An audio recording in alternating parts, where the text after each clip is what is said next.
Olá, turma de Direito Constitucional 3, na modalidade EAD. Sejam todos bem-vindos, é um prazer reencontrá-los.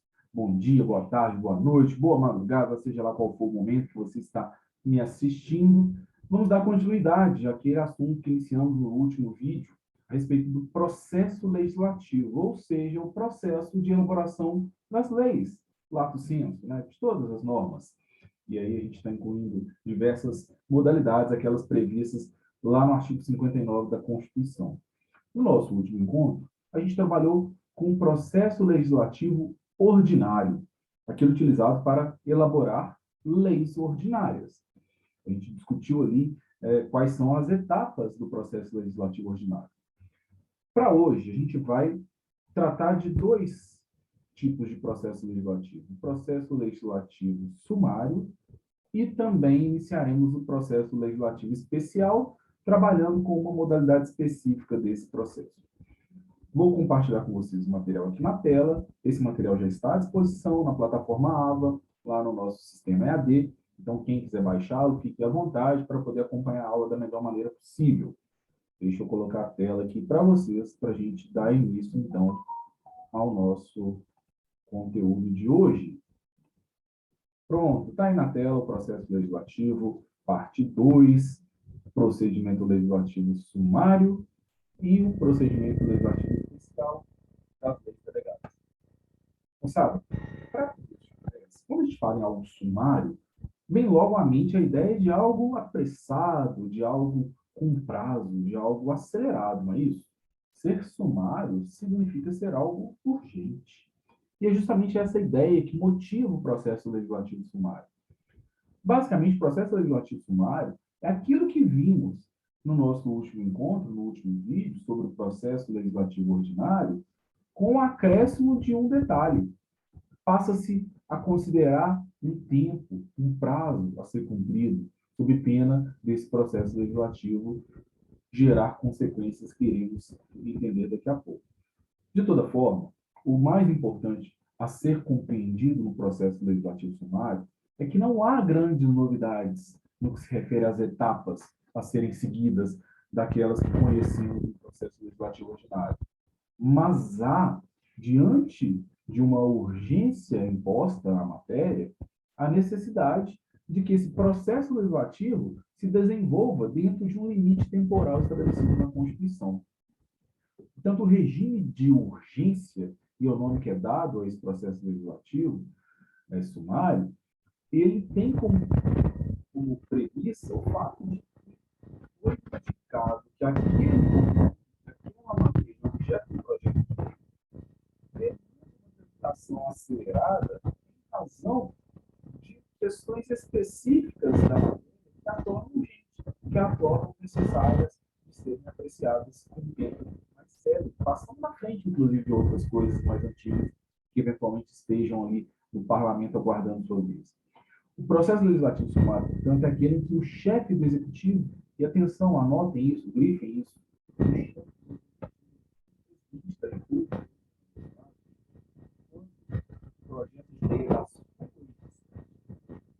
chefe do executivo pode atribuir esse caráter de urgência ao projeto de lei. Muita atenção para isso. O processo legislativo só se aplica aos projetos de lei de iniciativa do presidente ou do governo. O cartão do presidente, o regime federal, porque então, somente o presidente pode impor o regime de urgência a um projeto de lei. E aí é bom que fique registrado que não é necessário que se trate daquelas matérias de competência privativa do presidente, que estão lá no artigo 61, parágrafo 1º. Quaisquer que seja a matéria, quaisquer que seja o assunto, desde que o projeto tenha iniciado pelo presidente da República, desde que a iniciativa de lei tenha sido do presidente, o presidente pode atribuir essa condição, essa característica de urgência ao projeto de lei. Portanto, o projeto de lei de iniciativa do chefe do Executivo, quando solicitada a urgência, é enviada ao Congresso Nacional, que terá um prazo limite para tramitação e votação desse projeto de 100 dias. Portanto, em 100 dias tem que ser concluído todas as etapas do processo legislativo. E aquelas mesmas etapas do processo legislativo ordinário. Não tem diferença no que se refere às etapas. A diferença é justamente essa questão de ser um processo que está pressionado pelo tempo, ele é sumário por essa razão. Esse prazo máximo, portanto, eu coloquei isso aqui no material, vamos pegar o nosso marca-texto? Vamos. Esse prazo máximo, portanto, é a diferença que vai separar o processo legislativo sumário do processo legislativo comum ou ordinário. Moçada, onde que isso está previsto na Constituição? Artigo 64, parágrafo 1º. Lá no artigo 64, fala que a discussão, né, e votação dos projetos de lei de iniciativa do presidente, do STF, dos tribunais, terão início na Câmara. Portanto, quando for de iniciativa de um deputado, começa na Câmara, quando for de iniciativa de qualquer uma das outras pessoas legitimadas a ter iniciativa de lei, também começa na Câmara. Só começa no Senado quando é o projeto de lei de iniciativa de um senador ou de uma comissão do Senado. Isso a gente já discutiu no outro vídeo. E aí vem o parágrafo 1º. O presidente da República poderá solicitar urgência para apreciação de projetos de sua iniciativa.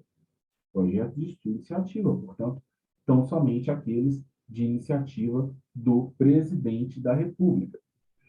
E aí, moçada, esse processo legislativo sumário, esse processo legislativo pressionado pelo tempo, ele continua sendo mencionado no parágrafo 2º de 64. Olha só o seguinte: se no caso do parágrafo 1º, a Câmara dos Deputados e o Senado Federal não se manifestarem sobre a proposição, ou seja, o presidente manda um projeto de lei de sua iniciativa e pede que ele seja recebido em regime de urgência. Se um projeto chega no Congresso com um pedido de urgência do presidente da República e não há uma manifestação do Congresso Nacional sobre essa proposição, a gente vai ter como consequência o sobrestamento da pauta. O que significa isso, professor? Significa dizer que, se não forem cumpridos os prazos assinalados pela Constituição, o Congresso Nacional fica com sua pauta trancada,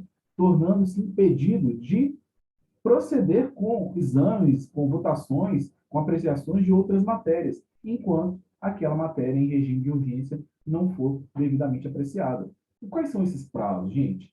A Constituição falou em um prazo máximo de 100 dias, porque trata-se de 45 dias para tramitação e votação, passar por comissão, passar por todas as análises, ser votado e aprovado na Câmara dos Deputados, e mais 45 dias para passar também por todas as comissões e ser votado e aprovado no Senado. Opa, 45 mais 45 deu 90. Não era 100? Sim, são 100 dias, porque da primeira votação na Casa Iniciadora, quando é enviado esse projeto para a Casa Revisora, se eventualmente houver a proposição de alguma emenda, a Casa Iniciadora vai ter ainda mais 10 dias para apreciar essas emendas, só as emendas, né? Porque o texto original já passou por ali pela Casa Iniciadora. Portanto, são 45 dias para a Casa Iniciadora, 45 dias para a Casa Revisora e 10 dias máximo aí para eventual análise de emendas quando elas houverem. No somatório, o tempo limite de 100 dias. Pode terminar antes, mas o tempo limite de 100 dias. Olha só o parágrafo 2º, então, vamos lá de novo. Se nos casos do parágrafo 1º, a Câmara dos Deputados e o Senado Federal não se manifestarem sobre a proposição, cada qual sucessivamente em até 45 dias, prazo máximo para cada caso, sobrestar-se-ão todas as demais deliberações legislativas da respectiva casa, com exceção das que tenham prazo constitucional determinado até que se ultime a votação. Portanto, até que aconteça a votação do projeto de lei em regime de urgência, fica com a pauta trancada, fica sobrestado às votações, com a exceção daquilo que a própria Constituição estabeleceu ali um prazo também a ser respeitado. Turma, essa é a diferença do processo legislativo sumário para o ordinário, porque, de resto, seguiremos os mesmos ritos, as mesmas etapas. Parágrafo 3º.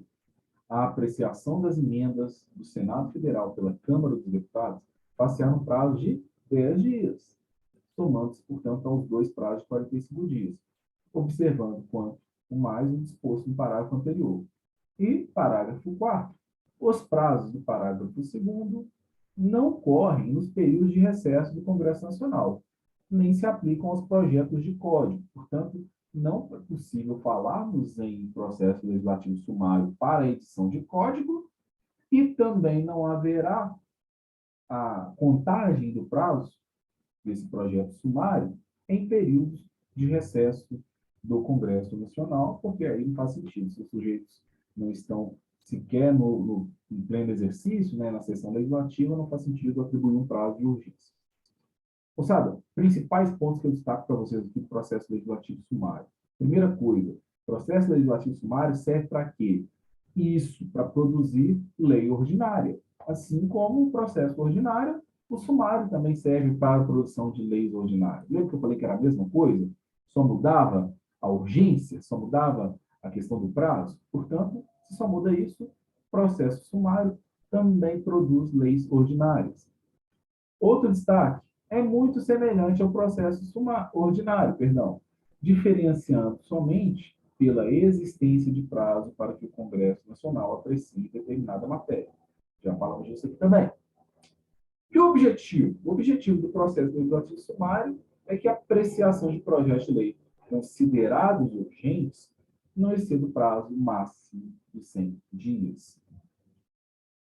Moçada, para a gente amarrar o processo legislativo sumário, quais são os pressupostos desse processo legislativo? São dois os pressupostos. O primeiro deles, o projeto de lei, para ser submetido ao processo legislativo sumário, necessariamente, obrigatoriamente, precisa ter sido de iniciativa do chefe do executivo, projeto de lei apresentado pelo chefe do executivo. Já falei também, mas repito, isso não significa dizer que precisa ser aqueles assuntos de iniciativa privativa do presidente, que está lá no artigo 61. Não é isso não, tá? Pode ser qualquer tipo de assunto, desde que tenha se iniciado pelo chefe do executivo, desde que o projeto tenha sido apresentado pelo presidente da República. Estaria atendido o primeiro pressuposto. E o segundo pressuposto é que esse chefe do executivo, ao apresentar esse projeto de lei, o faça indicando que está apresentando um requerimento de urgência, que seja recebido com urgência. Portanto, a solicitação ao Congresso Nacional que delibere sobre aquele projeto em regime de urgência. Aí, atendidas essas duas condições, esses dois pressupostos, poderemos falar em um processo legislativo sumário. Galera, a Constituição estabeleceu, como a gente viu agora há pouco, uma limitação temática ao processo legislativo sumário. Eu não posso utilizar o processo legislativo sumário para a elaboração de códigos como o Código Civil, como o Código de Processo Civil, como o Código Penal, por um motivo muito até lógico, né, gente? A gente está falando de código de direito que lá no processo a gente chama de direito adjetivo, esses direitos que servirão processualmente para o funcionamento do judiciário, não é razoável que se faça uma votação atropelada desse tipo de matéria, desse tipo de lei, porque ela vai repercutir muito nas demais matérias, nas demais leis, né? Na execução, na operação das demais leis. Portanto, são temas, a elaboração de código, né, de uma forma geral, são temas que demandam uma análise mais minuciosa, com tempo, com discussão com a sociedade, eventualmente com audiências públicas, com consulta de grandes juristas. Não dá para fazer isso com uma urgência, como o processo legislativo sumário exige, em 100 dias. E é por isso que códigos não se submetem a esse processo legislativo. Para a gente reforçar, então, os prazos, já que é isso que torna singular o processo legislativo sumário, como é que funcionam os prazos? O processo legislativo sumário contém prazo fixado na Constituição para que as casas deliberem, para que as duas casas do Congresso Nacional deliberem sobre a matéria. Para cada casa legislativa, a gente vai ter aí um prazo de 45 dias. Começou o projeto na Câmara, 45 dias para a Câmara resolver sua questão ali com aquele projeto de lei. Começou no Senado, a mesma coisa, 45 dias. E aí a Casa Revisora, seja ela a Câmara ou o Senado, também vai dispor dos mesmos 45 dias para a análise da matéria.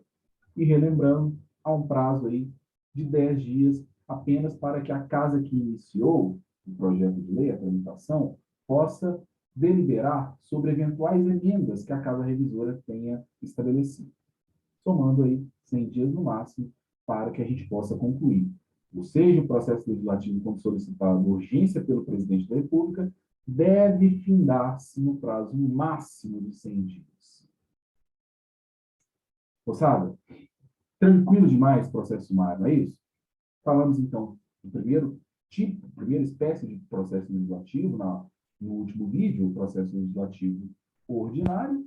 Falamos agora da segunda espécie, que é o processo legislativo sumário. Temos uma terceira espécie? Temos uma terceira espécie, que é o processo legislativo especial. E, na verdade, não é o processo legislativo, mas os processos legislativos especiais. Porque são vários processos legislativos especiais. São várias modalidades de processos legislativos especiais, e a gente junta tudo e trata como especial, cada um com uma regrinha. No nosso encontro de hoje, nesse vídeo, nesse módulo, a gente vai ainda trabalhar com o processo legislativo especial, que é o da lei delegada. Mas antes, eu estou vendo aqui no material que ainda tem mais observação sobre os prazos, só para a gente finalizar o processo sumário. Caso as casas legislativas não observem o prazo, o que acontece? Já falamos aqui. Sobrestamento. Sobrestamento. Caso as casas legislativas não observem o prazo, cada qual sucessivamente em até 45 dias, a proposição será incluída de imediato na ordem do dia, sobrestando a análise das demais espécies normativas, ou seja, se não fez a votação dentro do prazo estabelecido no texto constitucional, tira tudo que tiver em pauta e bota esse processo, esse projeto de lei em regime de urgência na frente de tudo. Sobresta, coloca tudo de lado. E é isso que a gente tem que apreciar, porque esgotou-se o prazo atribuído pela Constituição. E isso agora tornou-se a prioridade do Congresso. O Congresso ou vota esse projeto de lei ou não vota nada.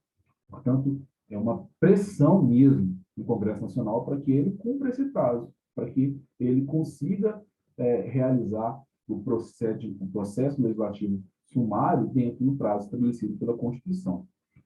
O descumprimento dos prazos não significa aceitação do projeto. Portanto, não dá para a gente falar, o Congresso não cumpriu o prazo, o projeto está aprovado. Não é assim que funciona. Não cumpriu o prazo, sobresta, passa na frente de tudo, impede a votação de outros projetos e faz com que o Congresso, então, delibere finalmente sobre o projeto sumário. Sabe, fechado o processo sumário, que não tem muitas unidades, é verdade, além do prazo, vamos falar da lei delegada, que é a primeira modalidade de processo especial. Quando eu falo em lei delegada, eu estou pensando, o que é delegar alguma coisa, gente? O que é a ideia de delegação nos transmite? Delegar é pegar algo que é nosso e transferir a outra pessoa. Não é assim que funciona? Quando eu estou delegando uma atribuição, uma competência, eu estou pegando algo que deveria ser feito por mim e atribuindo a alguém para fazer em meu lugar. Quando a gente fala em lei delegada, é mais ou menos isso que está acontecendo. Porque através da lei delegada, a gente vai ter o presidente da República elaborando uma lei. Mas não porque ele está, de alguma forma, usurpando competência do Congresso. Não. O presidente vai solicitar ao Congresso que o Congresso delegue a ele, presidente da República, esse poder de legislar.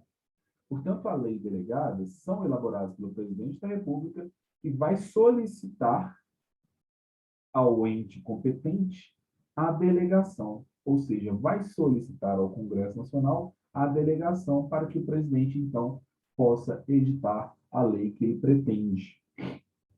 Vamos, então, entender como funciona essa lei delegada. Para começo de conversa, ela existe na nossa sistemática jurídica desde a Constituição de 1891.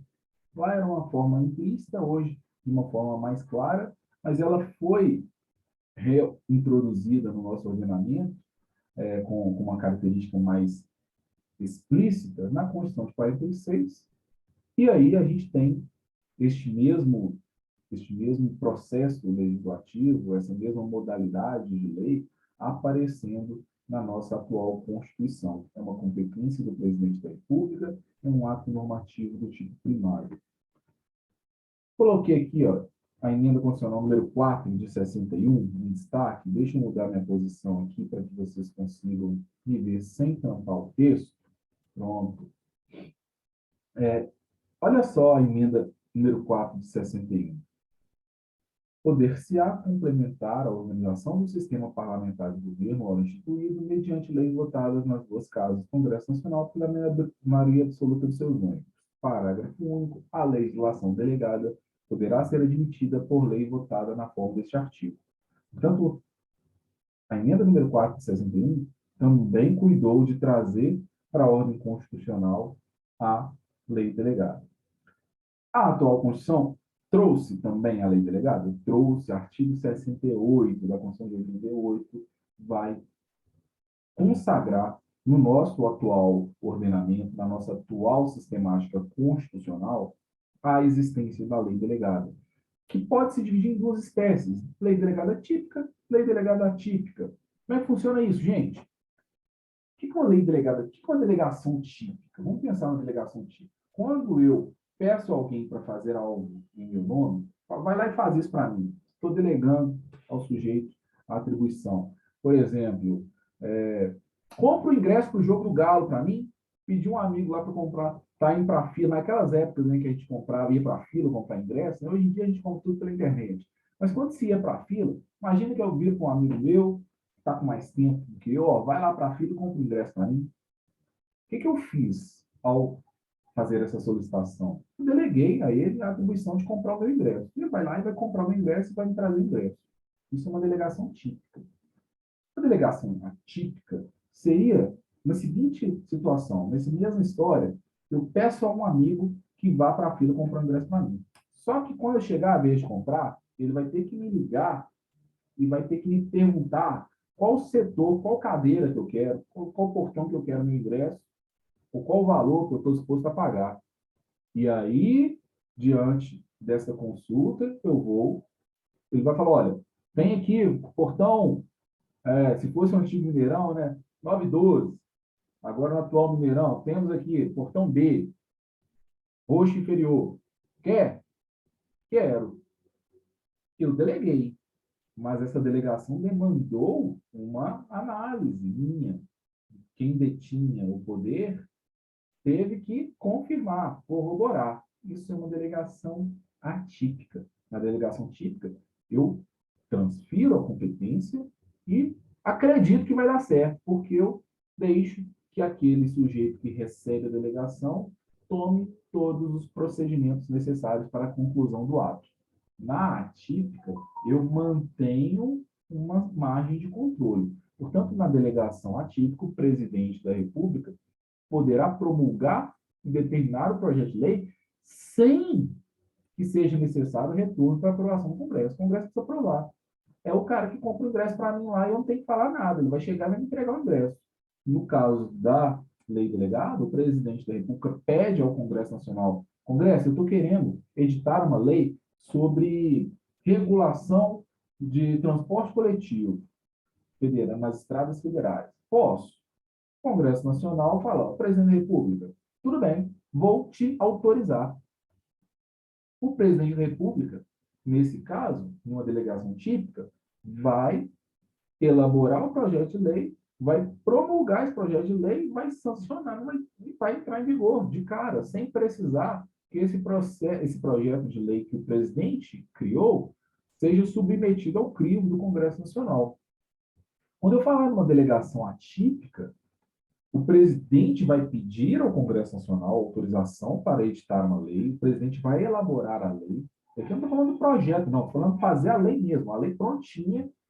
E aí, antes de promulgar a lei para que ela comece a valer, o presidente vai passar essa lei pronta ao Congresso Nacional para que o Congresso Nacional, em uma única votação, corrobore, referente. É mais ou menos o meu amigo lá que teve que perguntar aqui, ó, tem esse ingresso aqui. Pode ser esse? Pode ser esse. Eu pergunto ao Congresso Nacional, a lei é essa aqui, pode ser assim? Pode ser assim. Delegação típica, delegação atípica. Portanto, o que é a lei delegada? É um ato normativo elaborado e editado pelo presidente da República em face de uma autorização prévia concedida pelo Congresso Nacional. Portanto, o Congresso Nacional é que tem a função típica de legislar, não é? Então, se é dele a função de legislar e o presidente quer fazer a lei no lugar do Congresso, o Congresso precisa autorizar.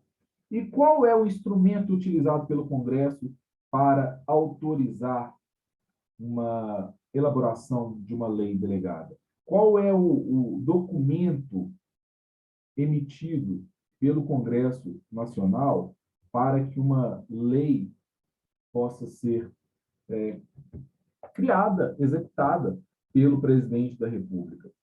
Uma resolução. O Congresso Nacional, recebendo esse pedido, essa demanda do presidente da República, edita uma resolução autorizando o presidente da República a, então, promover a edição desta lei que o presidente pretende fazer. Portanto, são utilizadas na transferência do Poder Legislativo de forma temporária para o Poder Executivo. O presidente da República não ganha um salvo-conduto, uma autorização para sair legislando sobre o que ele quiser. É uma autorização temporária para aquela lei específica que o presidente pretende legislar. Peço autorização ao Congresso para pegar um pouquinho emprestado a competência do Congresso de legislar e naquela matéria específica eu, presidente da República, irei editar a lei. É isso. Uma lei delegada, basicamente, é isso. Procedimento. O presidente, então, solicita a delegação ao Congresso Nacional, é um pedido formal, e nesse pedido o presidente deve deixar claro qual é o assunto, qual é a matéria da lei. Não pode ser, Congresso, me dá aqui uma delegação para criar uma lei. O Congresso vai falar, claro que não, não sei o que o presidente quer, o que vai sair da cabeça desse doido? Não faço ideia. Não pode ser assim. O Congresso Nacional, ao receber o pedido, recebe também a indicação de qual a natureza, de qual a matéria, de qual o assunto que o presidente da República pretende legislar através daquele ato. Caso não seja aprovado pelo Congresso em votação única, a solicitação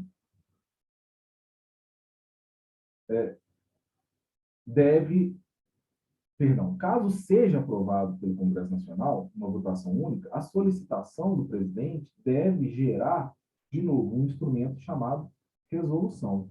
A resolução é uma espécie de autorização, é o documento que autoriza o presidente da República a editar uma lei no lugar do Congresso.